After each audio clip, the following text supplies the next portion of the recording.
Were you ever a religious person? Were you ever someone that No. really believed in God or anything like that? Today I believe in a higher power. I don't call it God if you like. But I don't believe it as a guy in a fucking cloud with getting blowjobs of chicks with wings. You've always been like a miner for finding amazing talent as far as guitarists go. Talk a little bit about your relationship with Randy Rhoads. You know, you guys met through an audition, essentially. No, I was working. I had a guy helping me out called Dana Strummy. He was my original choice for a bass player, but it didn't work out. He says I'd auditioned him, and I was drinking heavily. I was just fucking out of it all the time. And this Dana comes in and he goes, I got this one guitar player, you've got to. I said, Dana, fuck off with the guitar players. And I just want to go home. I'm fucking sozzled sitting on a chair eating a pizza or something, I don't remember. And this little guy comes in with blonde hair, and I said, is that a chick? He spoke to me. Oh, wow. Suddenly my ears pinned back. He says, well, what do you want me to play? I says, play anything. So he starts playing, and I'm like, even in my drunken, stoned out stupor, I go, oh, this is fucking one of the best things I've ever heard in my life. Or these drugs are really good. I truly believe if he hadn't have got killed when he did, he would be up there with the fucking big guys. He was fucking phenomenal. Now, your relationship with Zakk. I was looking for a new guitar player, and I put the word out. There's like 2 or 3 big bins full of tapes and shit, and your mum said to me, you gotta start looking at these fucking tapes and clutching them. I picked up one and I go, oh, and it was a picture. The only one that I picked up, and it turned out to be the guy that I picked, Zakk. So you found Zakk from picking up a cassette with a picture I picked up this cassette and I put it back, and I remember reading whatever.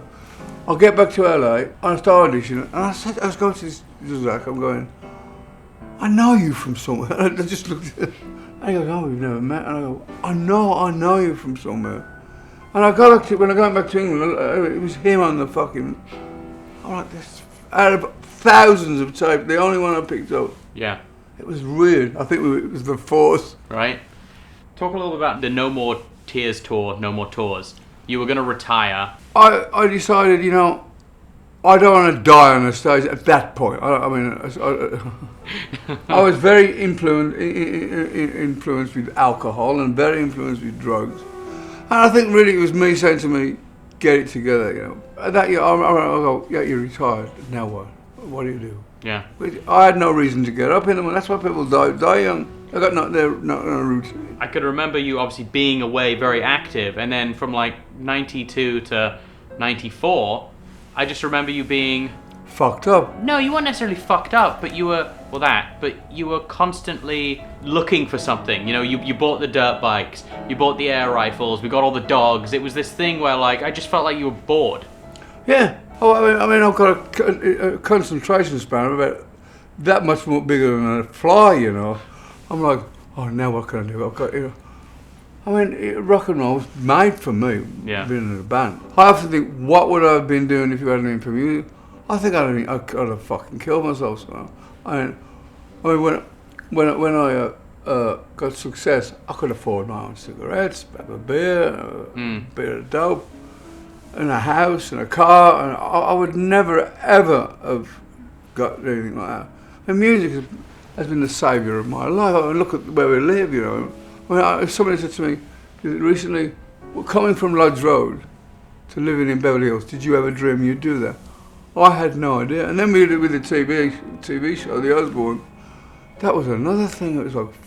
What did you think about the show when it happened? Well, for the first year, I suppose, it was fun. But then the cracks started to appear in the family and the pressure. You couldn't go down the fucking street round here. It was like. I know, obviously, being famous and doing what you do kind of comes at a prickly price. Having no anonymity, does that bum you out sometimes? Well, the truth of the matter is this. If I walk down the street and too many people recognise me, I get pissed off.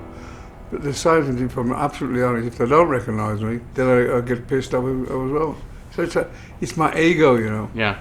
When people do recognise you, what is it that kind of frustrates you? If I'm in a hurry, if I've got to go to a doctor or I've got to see somebody in a hospital, people don't consider that you have a life.